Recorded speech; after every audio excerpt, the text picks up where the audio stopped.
मैंने कर देता हूँ। आपको एज्यूम करना है, सॉरी, एज्यूम ये करना है कि आपके पास तीन सर्वर है, एक प्रोडक्शन है, एक हाई अवेलेबिलिटी के लिए सर्वर है, और एक डिजास्टर सर्वर है। और उस सर्वर का जैसे मान लीजिए कि कल के डेट में, कल के डेट में अगर कोई चाहता है बंदा कि मुझे प्रोडक्शन पे कोई इशू आया, उस इशू को क्या प्रोडक्शन पे जाके फिक्स करना है, जो डेवलपर डीबी है। अगर कोई इशू आता है, जैसे मान लीजिए कि एग्जांपल जैसे आईसीआई बैंक की बात कर रहा हूँ, और आईसीआई बैंक का मेरे पास जो सर्वर, अज्यूम कीजिए कि ये वाला सर्वर है और ये प्रोडक्शन है।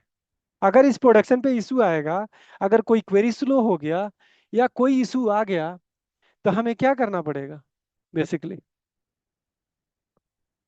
अगर प्रोडक्शन पे इशू आ गया तो आप क्या करने वाले हैं ये बताइए।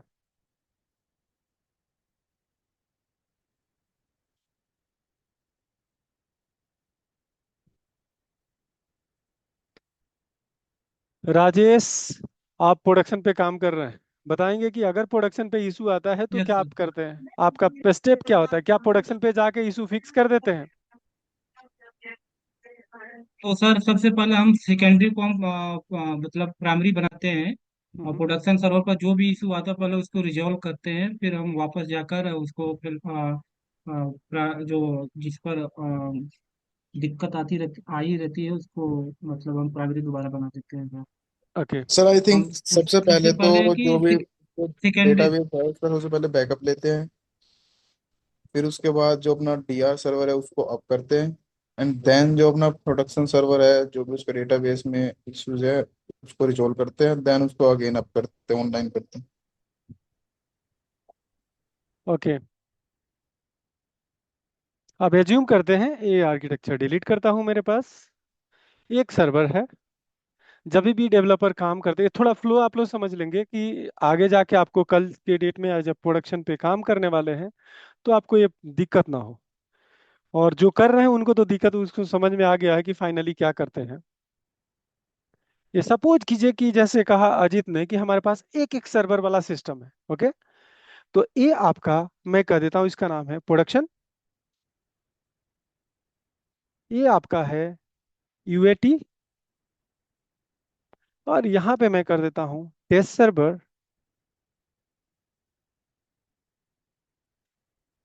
और इसको थोड़ा आगे करता हूँ, और अभी आपको क्लियर हो जाएगा कि एच डीबी आपको क्या काम करना है। ओके, और कहाँ पे आपका काम है, एज ए आपको पूरे सर्वर पे काम करना है। देखिए, ये आपका है डेवलपमेंट। आप आईपी, थोड़ा आईपी का यहाँ पे देख लीजिएगा, ये कभी भी आपको ये नहीं सोचना है कि ये सारे सर्वर एक ही डोमेन पे होंगे और एक ही आईपी एड्रेस होगा। मान लेता हूँ इसका 192.168.1.1। ओके, ये जस्ट लाइक एग्जांपल है। कल के डेट में आप जब काम करेंगे तो अलग अलग सर्वर की आईपी आएगी। तो मैं हो सकता है कि यहाँ पे 192 है, 168 है, यहाँ पे 162 कर दिया, और यहाँ पे 12 कर दिया, कुछ भी जो मन में आया, मैं आईपी केवल चेंज कर रहा हूँ। यहाँ पे मैंने, यहाँ पे अलग का सीरीज डाल दिया, 122 हो गया। ओके, और यहाँ पे 16 हो गया, ये भी कोई दिक्कत नहीं है, कुछ भी डाल दिया मैंने। और ये आपका हो गया प्रोडक्शन, और इसको मैंने डाल दिया 168, 1.12, कुछ भी मैंने डाल दिया 27, कुछ भी 87। ये तीनों सर्वर की अलग अलग आईपी एड्रेस है। अगर मैं बात करूं तो कैसे कैसे होता है डोमेन, वो थोड़ा बताता हूं। मान लीजिए कि मैं अगर यहाँ पे, ये पूरे सर्वर जो है एक छोटी सी कंपनी, मैं यहाँ पे बात कर देता हूँ, एक छोटी सी कंपनी को ले लेता हूँ।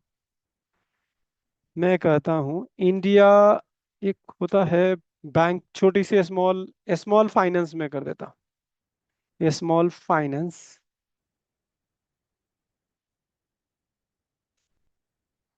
बैंक.com, एक वेबसाइट है। ये आप जानते होंगे स्मॉल फाइनेंस। ओके, ये स्मॉल फाइनेंस एक डोमेन है, और इससे इस सर्वर से कनेक्ट करता होगा। यानी कि जब भी आप www.smallfinance.com आप करेंगे, तो आप इस सर्वर को कनेक्ट करेंगे, आपको टारगेट यही लेके चलना है, इसमें कोई दिक्कत नहीं है। और यहाँ पे सारे अब डोमेन सबके लिए थोड़ी बनाते हैं, यहाँ पे डोमेन हो जाएगा, एक पेस्ट करता हूँ डोमेन, और देखिए मैं क्या लिखूंगा। यहाँ पे स्मॉल फाइनेंस तो रहेगा, आगे हो जाएगा एक सब डोमेन जिसको बोलते हैं uat.smallfinance.com। ऐसे ही यहाँ पे टेस्ट हो जाएगा, test.smallfinance.com। इसमें अगर थोड़ा भी दिक्कत हो आप बताइएगा, कि फाइनल वर्किंग सेशन है जिसमें आपको समझ में आना चाहिए कि फाइनली ये क्या हो रहा है। और डेवलपर काम कर रहा होगा तो उसके लिए भी एक वेबसाइट मैप होगा, और ये होगा dev.smallfinance.com। यानी कि ये सर्वर इस पे कनेक्टेड है, ये वेबसाइट इस पे कनेक्टेड है, और ये वेबसाइट इस पे है। तो मेरा कोर वेबसाइट कहाँ पे है ये बताइए। जो मेन वेबसाइट है आपके प्रोडक्शन से कनेक्टेड है। इसको आप लेके सोच सकते हैं कि ये आईसीआई बैंक है तो लास्ट में केवल ICIBank.com ये होगा, और सारे में ICIBank.com ऐड होगा। किसी के शुरू में होगा यूएटी, किसी के टेस्ट, किसी का डेव। ओके, यहाँ पे टेस्ट को मैंने लिखा, ऐसे टेस्ट नहीं रखते हैं लोग, यहाँ पे लिखते हैं क्यूए। ओके, और यहाँ पे डोमेन मैं चेंज कर देता हूँ, ये हो जाएगा QA.smallfinance। सपोज कीजिए एक मेरे पास इशू आया, क्या कि ऐप सारी फ्रंट फेसिंग होगी, सारे जो यूजर होंगे, अगर मैं बात करूं तो यहाँ पे जो यूजर होने वाले हैं आपके, ओके, ये सारे यूजर आपके यहाँ पे कनेक्ट होने वाले हैं। ओके,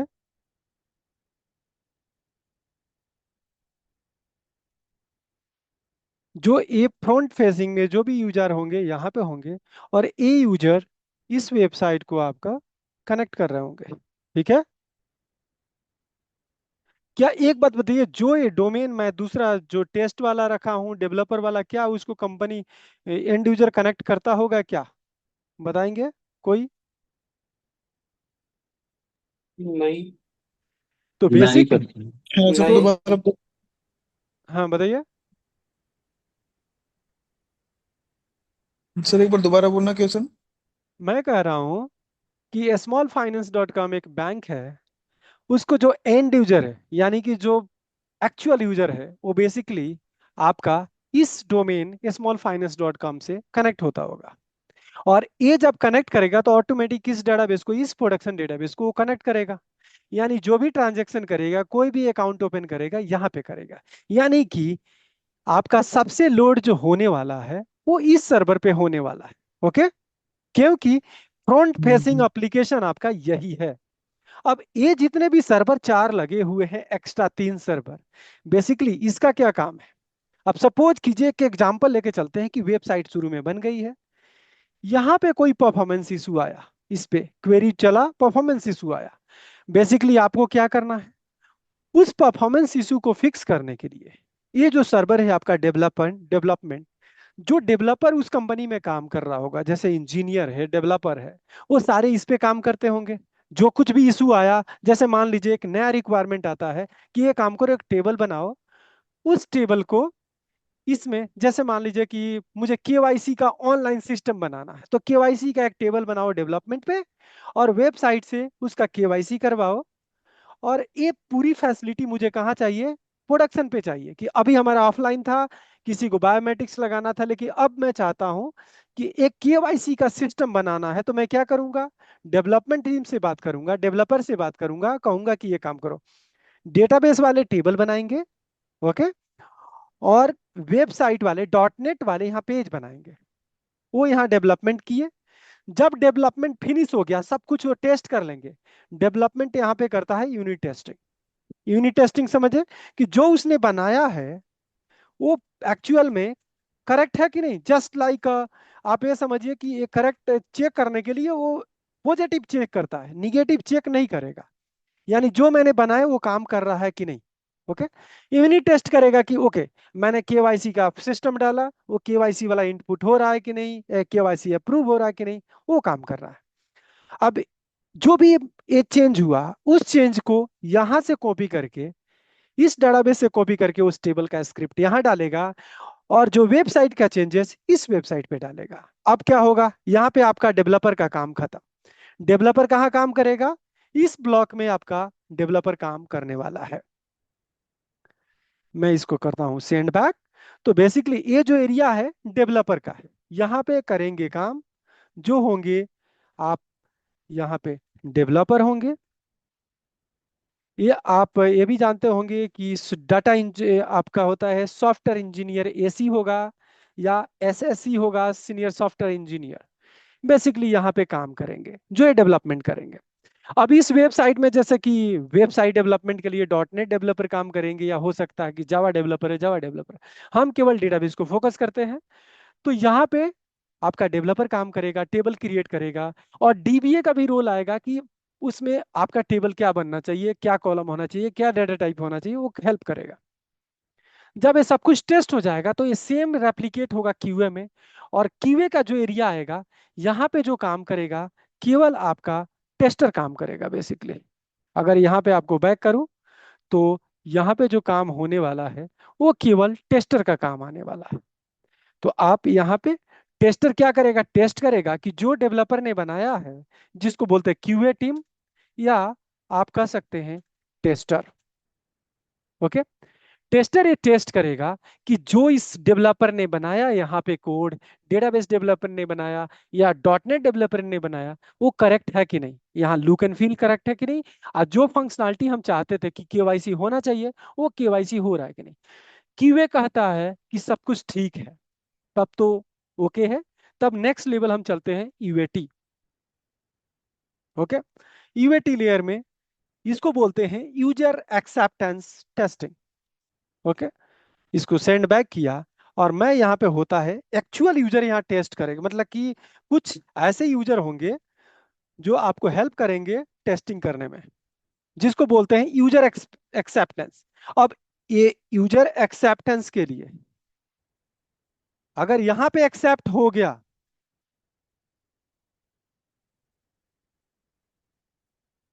टेस्टिंग यहाँ पे होती है मेन टेस्टिंग बेसिकली। यहाँ पे फाइनल अप्रूव हो जाएगा कि ये आगे चेंज प्रोडक्शन पे जाने वाला है या नहीं जाने वाला है। अगर सपोज कीजिए यहाँ से यहाँ गया, क्यूए बोला कि नहीं ये फंक्शनलिटी काम नहीं कर रहा था, फिर डेवलपर और डीबीए फिर से काम करना शुरू करेगा। यहाँ गया और यूजर एक्सेप्टेंस कहता है कि नहीं ये गलत काम हुआ, तो फटाफट ये फिर से यहाँ से आके डेवलपर स्टार्ट करेगा और फिर से ये काम करके फिर क्यूए होगा, यूएटी होगा। और उस चेंज को सब कुछ करेक्ट हो जाएगा तो उसको हम कहाँ डालेंगे, आपके प्रोडक्शन पे। तो ये वाला प्रोडक्शन का फ्रेमवर्क है जहां पे एक्चुअल काम करने वाली है। और क्यों इतना कहानी हुआ, इतनी कहानी होने का रीजन ये हुआ कि जो कुछ भी आप डेवलपर डेवलप करें या जो कुछ भी आप लेके जाएं, तो सब कुछ 100% टेस्टेड हो। इसीलिए यहाँ डेवलपर, यहाँ पे आपका कोई काम नहीं आएगा, कोई टेस्टिंग नहीं होगा। ये फाइनल जो बैंकिंग वाले नॉर्मल यूजर होंगे, जैसे मैं एक यूजर हूं मान लीजिए स्मॉल फाइनेंस का, तो मैं इसको जाके चेक करूंगा, ओके चलो ये ठीक चल रहा है। मल्टीपल पर्सन वो ऑटोमेटिक चेक करेंगे, उसको बोलने की जरूरत नहीं है। मैं कह दूंगा कि अब ऑनलाइन सिस्टम केवाईसी का अवेलेबल है वेबसाइट पे, आप इस पे क्लिक करो और ऑनलाइन केवाईसी करो। तो यहाँ पे टेस्टिंग की जरूरत नहीं है। लेकिन इतना जो टेस्टिंग हुआ, बेसिकली इतना जो प्रोसेस हुआ, केवल एक अच्छा सिस्टम बिल्ड करने के लिए सारे कुछ प्रोसेस हुआ। क्लियर। अब बात करते हैं कि अब इशू एक आता है, यहाँ पे प्रोडक्शन का इशू आता है कि आपका जो क्वेरी यहाँ से केवाईसी वाला फंक्शनैलिटी आपने जो दिया था, वो केवाईसी वाली फंक्शनैलिटी स्लो कर रही है सर्वर को। समझ रहे हैं। अब वो सर्वर को स्लो कर रही है। आपको पता है कि यहाँ रियल रिकॉर्ड होगा, तो यहाँ डेटाबेस की साइज सबसे ह्यूज होगा, सबसे रियल होगा। यानी कि वहां पे जितने नंबर ऑफ यूजर होंगे, जितने भी अकाउंट्स होंगे, जितने भी कार्ड होंगे, जितने भी credit card, loan, account, everything, ये प्रोडक्शन पे होगा। यानी कि यहाँ पे डेटाबेस की साइज बड़ा होगा। और जैसे जैसे आप बैक आउट होंगे वैसे वैसे छोटा होगा। कि डेवलपर यूनिट टेस्ट करता है, एक दो रिकॉर्ड डालेगा, टेस्टर 10 रिकॉर्ड डालेगा, और यूजर एक्सेप्टेंस दो चार रिकॉर्ड डालेगा। फाइनली यहाँ पे जो एक्चुअल केवाईसी होने वाला है, तो जितने भी नंबर ऑफ एम्प्लॉय है, नंबर ऑफ कस्टमर है, वो आपके चेक करने वाले हैं। तो यहाँ पे डेटाबेस की साइज बड़ी होगी। तो जब भी परफॉर्मेंस का इशू आता है, तो बेसिकली आपको क्या टेक केयर करना है कि आपसे कहेगा कोई, देखिए आपका डीबीए का रोल अब मेन यहां से स्टार्ट होता है। अब परफॉर्मेंस इशू आ गया, डेवलपर कहेगा कि देखो मैं तो वही सेम कोड चला रहा हूँ, यहाँ पे डेवलपमेंट पे तो ठीक चल रहा है, क्यूए पे भी ठीक चल रहा है, यहाँ भी ठीक चल रहा है, प्रोडक्शन पे क्यों ठीक नहीं चल रहा है? ओके।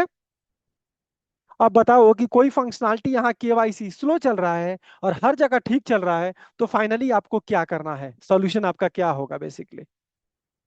इट मींस कि जो प्रोडक्शन की डेटा साइज है उसका अधिक होगी, और प्रोडक्शन की डेटा साइज अधिक होगी, और यहाँ पे आपने तो 100 रिकॉर्ड या 50 रिकॉर्ड में टेस्टिंग किया है, तो यहाँ पे तो परफॉर्मेंस अच्छी ही आएगी। वहां पे मान लीजिए कि 50 लाख रिकॉर्ड हो और यहाँ पे आपका 1 लाख रिकॉर्ड हो, तो 1 लाख में तो परफॉर्मेंस ऐसे ही फास्ट आएगी। अगर एक एक रिकॉर्ड स्कैन करके भी लाए, बिना इंडेक्स के भी लाए, तो परफॉर्मेंस फास्ट होगा।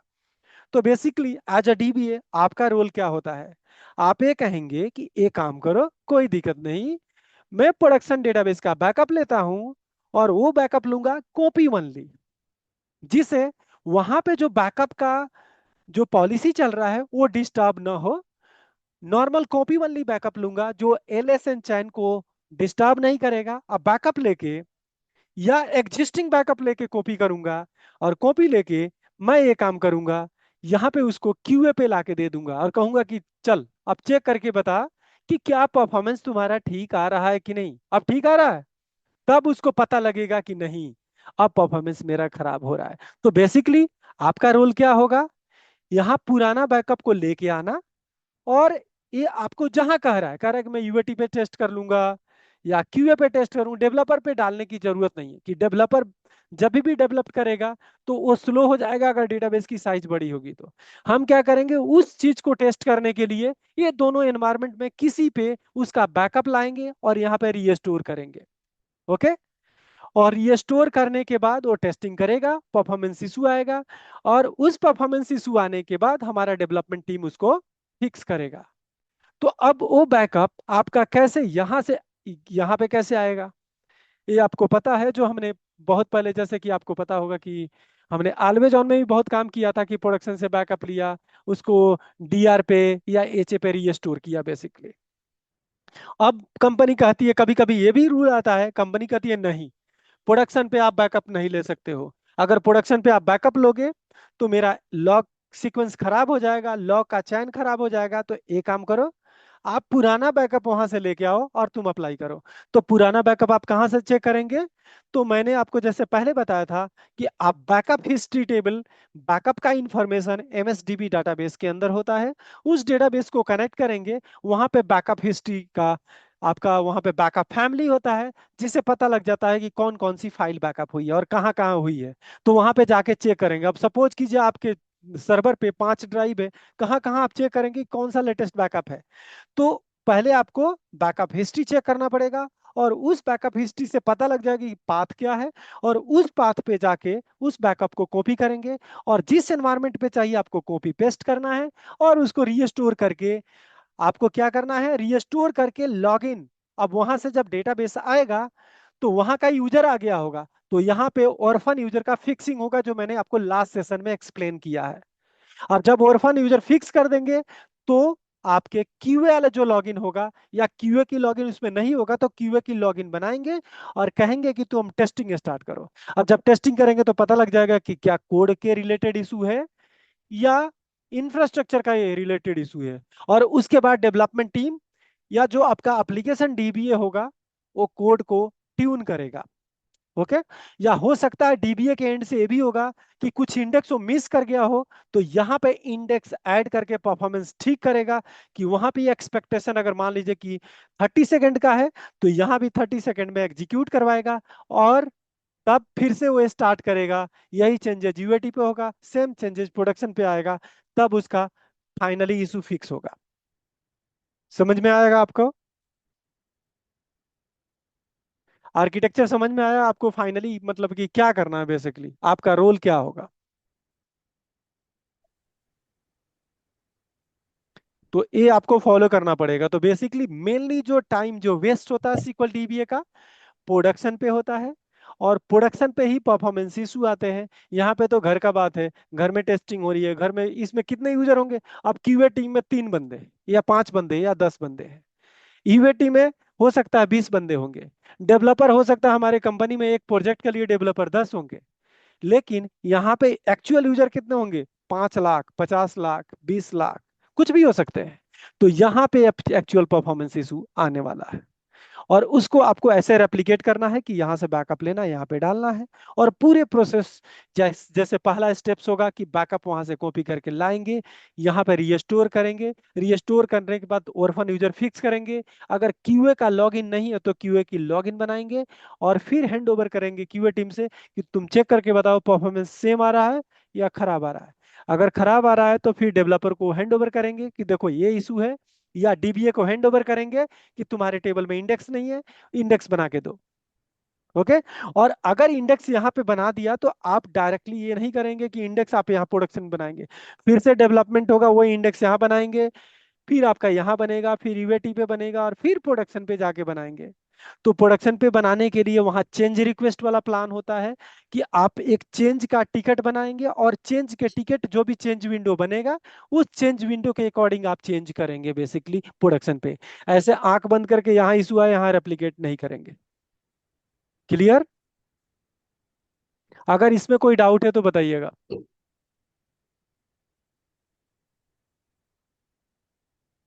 सबको सर क्लियर है? तो डेट मीन्स सर तो इसका मतलब ये हुआ कि हम 4 डेटाबेस पहले स्टार्टिंग में बनाते हैं सभी के लिए। सर्वर ए सर्वर है, डेटाबेस नहीं है। All are for server basically. Servers. Okay. Server का मतलब सर जैसे इस आपके मशीन में server hmm 1, server 2, node 1, node 2, 3 जैसे था, हम्म वैसे हम्म अलग है। हम्म अब डेवलपर, अब मान लीजिए कि डेवलपर नोएडा में काम करता है, तो सर्वर हम ऐसा नहीं है कि हम्म अमेरिका बना देंगे। तो अब डेवलपर उसको कनेक्शन करने में ही टाइम लगेगा, परफॉर्मेंस बेस्ट होगा। तो ये जितने भी हम्म डेवलपमेंट सर्वर होते हैं, आपका क्यूए सर्वर होते हैं, जहाँ पे टीम बैठती है वहीं पे डिप्लॉयड किया जाता है सर्वर, और इसी रीजन में होता है। हम्म, हम्म। सर एक और क्वेश्चन है, आपने बोला कि ये प्रोडक्शन का हम कॉपी करके हम क्यूए या यूएटी में जाके हम देंगे उसको, लॉग इन करेंगे मतलब उसको रिप्लेस करेंगे।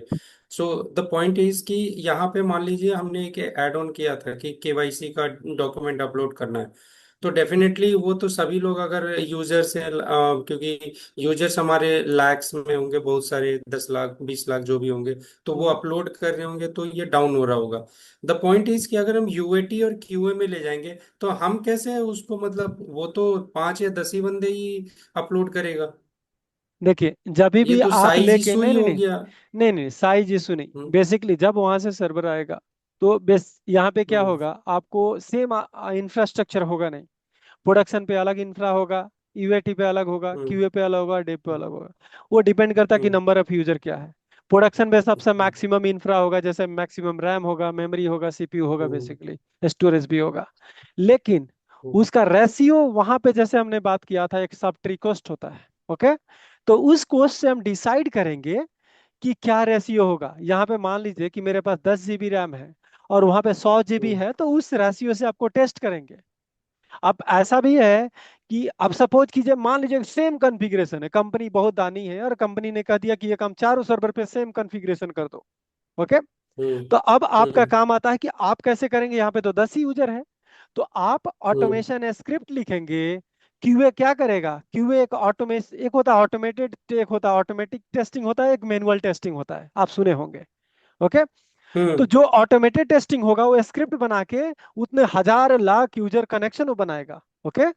वो स्क्रिप्ट से हम्म, मल्टीपल कनेक्शन बनाएगा, उतना लोड पुट करेगा, और उसके बाद वो टेस्ट करेगा कि फाइनली डिफरेंस क्या है। फाइनली क्या है, देखिए अच्छा। कि इशू क्या है। हमें इशू को रिप्रोड्यूस करना है लोअर एनवायरनमेंट पे, तो इसीलिए हमने डेटाबेस हम्म लाया। और उसी हिसाब से मैं लोड भी क्रिएट करूंगा। ओके।